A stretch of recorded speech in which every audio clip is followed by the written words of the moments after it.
It forces us to confront ourselves, to face the truths we've avoided, and to embrace the fullness of who we are. Yet, it is precisely this confrontation that makes solitude so transformative. When we move through the fear of solitude, we find that being alone is not a punishment, but a gift. It is a chance to come home to ourselves, to remember that we are not incomplete or lacking. We are whole. In solitude, we find a profound connection to life itself. It becomes a space of freedom, a portal to peace, and a powerful reminder that within us lies everything we need.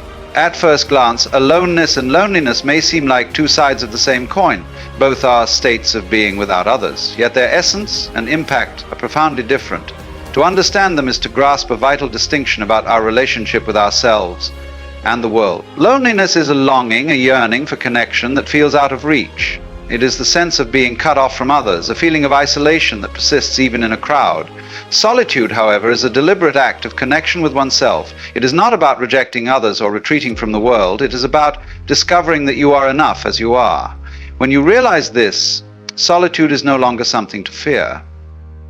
Eugène Bauget, Solitude, tries to see. It becomes a sanctuary, a place where you can recharge, reflect, and realign with your true self. The transformative power of solitude lies in its ability to strip away the layers of noise and distraction that cloud our minds. It invites us to sit with our thoughts, no matter how uncomfortable they may be. In doing so, we learn to distinguish between the voices of fear and intuition, between the echoes of societal expectations and the whispers of our inner truth. This clarity allows us to make choices that align with our values and desires, rather than simply reacting to external pressures. Solitude also teaches us resilience. It shows us that we can face our fears and emerge stronger on the other side. It reminds us that discomfort is not something to be avoided, but embraced as a necessary step in our growth. Through solitude, we learn to rely on ourselves, to trust our instincts, and to find strength in our own company. We often find ourselves battling a feeling so universal yet so deeply isolating: loneliness. It's an ache, a hollow void that creeps in during quiet moments, or even in a room full of people. Loneliness isn't about physical isolation, it's an emotional disconnection, a perception of lack, whether it's companionship, understanding, or belonging. And yet, within this challenge lies a profound opportunity, the chance to embrace aloneness. Unlike loneliness, aloneness is not about what's missing, it is about what is present.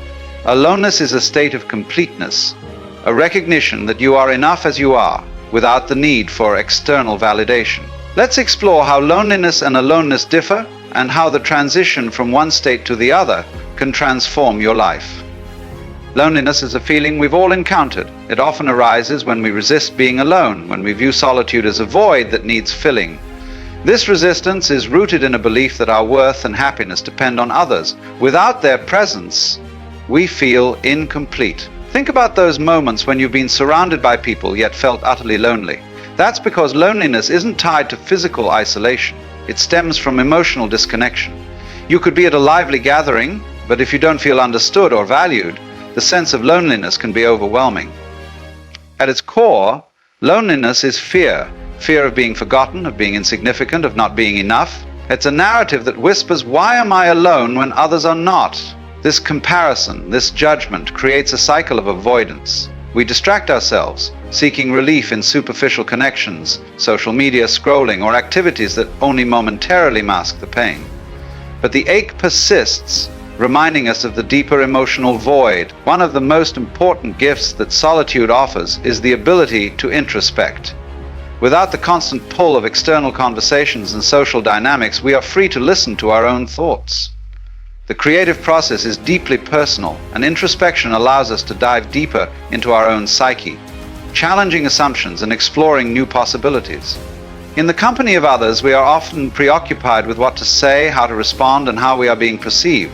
This mental preoccupation is a barrier to creativity, but in solitude, those barriers are lifted. You are free to think without fear of judgment or misunderstanding. You can explore your thoughts, ideas, and emotions without the need for approval or validation from others. This inner dialogue allows you to refine your creative ideas and discover new directions that might otherwise remain unexplored.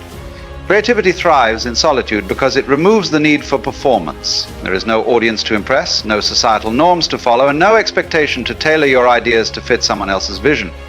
In this space, creativity can emerge freely, unfiltered, raw, and authentic.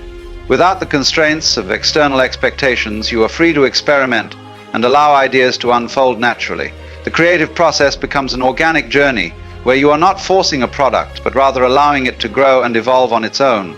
This freedom of expression is critical because it is only in unguarded spaces that creativity can truly flourish. In a world filled with constant interruptions, one of the biggest challenges to creativity is maintaining focus.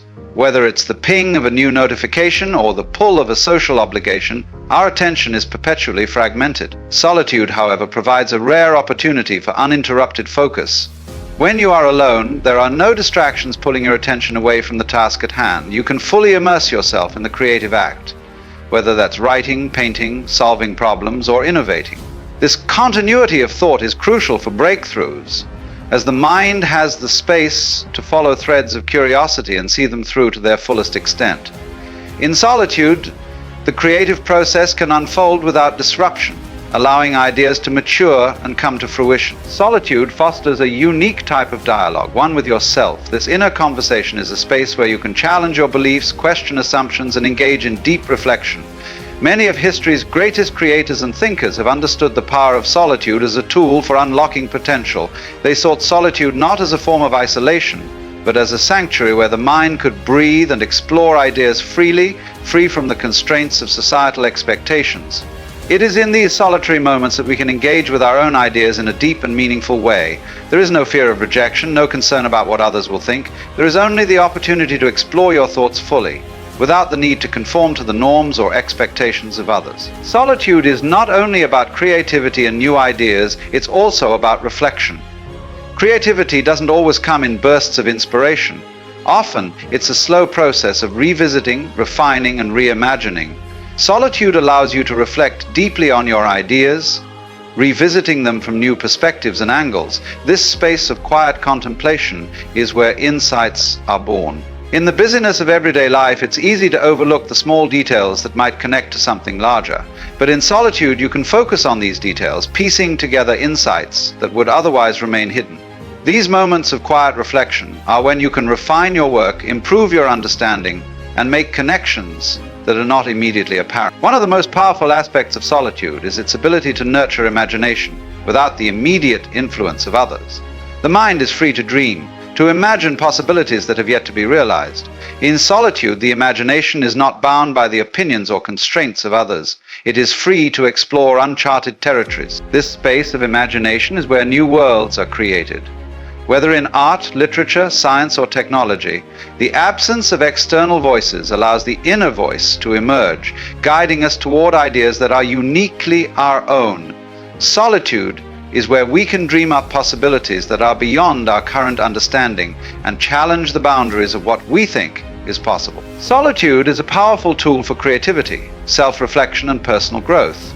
In a world that constantly demands our attention, taking the time to be alone with our thoughts can be one of the most productive and rewarding experiences.